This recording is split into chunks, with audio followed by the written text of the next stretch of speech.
Hai, hari ini gue pengen membahas tentang perbedaan tentang orang kaya, orang menengah, dan orang miskin yang ada di Jakarta.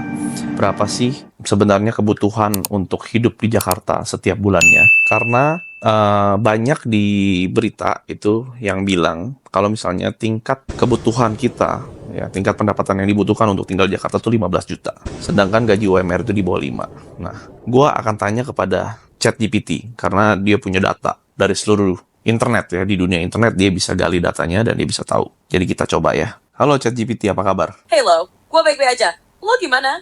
Gue juga baik. Nah, hari ini gue lagi ngobrol untuk teman-teman di channel ini. Gue mau tanya ke lu tentang berapa sih pendapat kategori orang yang dikatakan orang miskin, orang menengah, dan orang kaya untuk orang-orang yang tinggal di Jakarta, menurut lu? Wah, kalau bicara soal pendapatan, batasan antara miskin, menengah, dan kaya di Jakarta itu biasanya dilihat dari gaji atau penghasilan bulanan.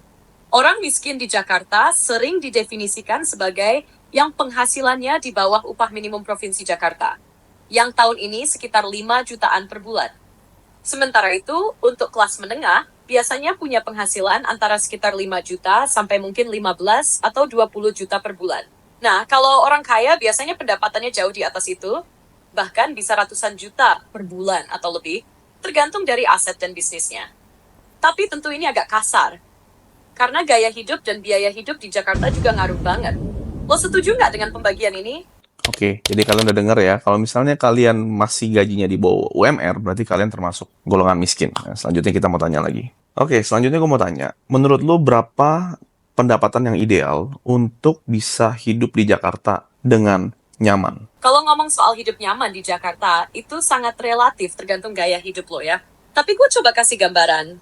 Untuk hidup-hidup dengan nyaman, tanpa harus mikir keras soal kebutuhan sehari-hari, kayak makan, transportasi, dan tempat tinggal, menurut gue penghasilan idealnya minimal sekitar 15-20 juta per bulan buat yang single.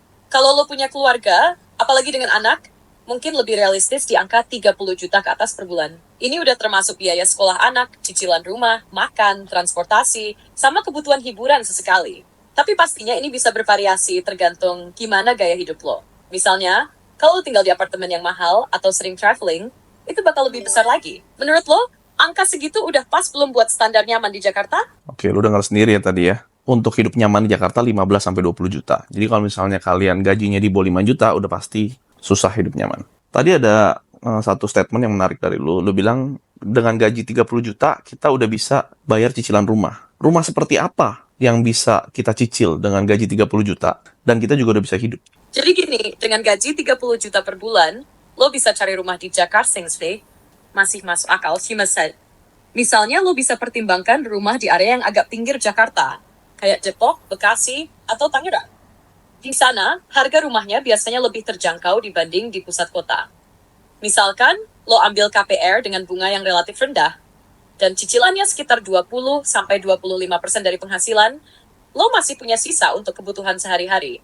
Jadi, kalau cicilan rumahnya di angka 7-10 juta per bulan, lo masih punya sekitar 20 juta untuk biaya lain. Dengan budget segitu, lo bisa dapat rumah tipe 2 atau 3 kamar yang cukup nyaman, mungkin ukuran 100-150 meter persegi. Tentu, ini sangat tergantung lokasi dan fasilitas yang ada. Ada yang lo pengen tanyain lebih lanjut tentang ini?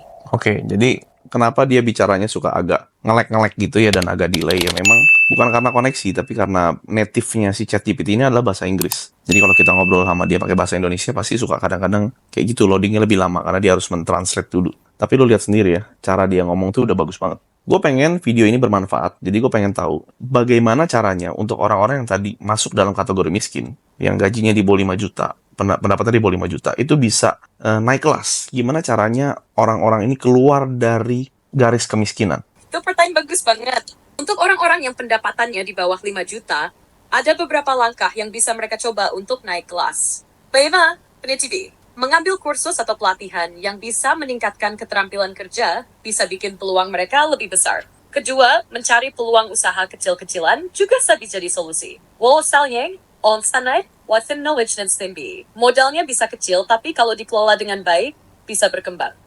Ketiga, penting banget buat mengelola keuangan dengan bijak. Mereka bisa mulai bikin anggaran bulanan dan menghindari utang yang nggak perlu. Menabung sedikit-sedikit juga bisa jadi awal yang baik untuk investasi kecil. Keempat, jaringan sosial juga sangat membantu Lei. Bergabung dengan komunitas atau organisasi yang mendukung pengembangan ekonomi lokal bisa buka banyak peluang. Dengan dukungan, mereka bisa lebih mudah menemukan pekerjaan atau usaha. Semua langkah ini memang butuh waktu dan usaha. Oke, tolong jawabnya jangan panjang-panjang, singkat, padat, jelas aja ya. Karena nanti video terlalu panjang.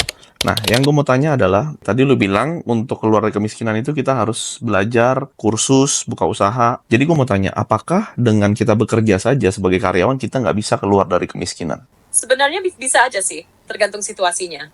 Kalau lo kerja sebagai karyawan, ada peluang untuk naik gaji atau jabatan, terutama kalau lo punya keterampilan yang dicari. Tapi kalau pendapatannya masih di bawah 5 juta, mungkin akan lebih lambat buat naik kelas. Penting juga buat cari pekerjaan yang sesuai dengan potensi dan minat lo.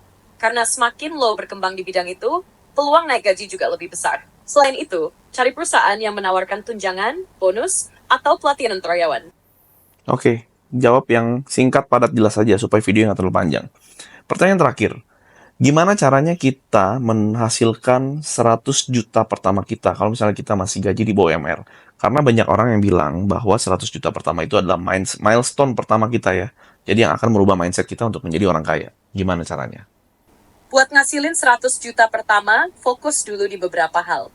Pertama, kelola pengeluaran dengan baik dan sisihkan sebagian gaji buat nabung atau investasi. Kedua, cari sumber pendapatan tambahan, misalnya usaha sampingan atau freelancing. Ketiga, belajar investasi, baik di saham, reksadana, atau properti, supaya uang yang disimpan bisa Ya, yang penting, jaga konsistensi dan mind positif. Dengan usaha dan disiplin, milestone itu bisa tercapai. Oke, gua rasa agak susah ya dicerna ya, karena suaranya putus-putus. Tapi intinya kalian udah lihat sendiri betapa hebatnya AI ini ya, bisa diajak ngobrol dengan begitu lancar. Kalau misalnya kita tidak cepat-cepat kaya, maka seluruh pekerjaan di dunia ini sebagian besar akan hilang.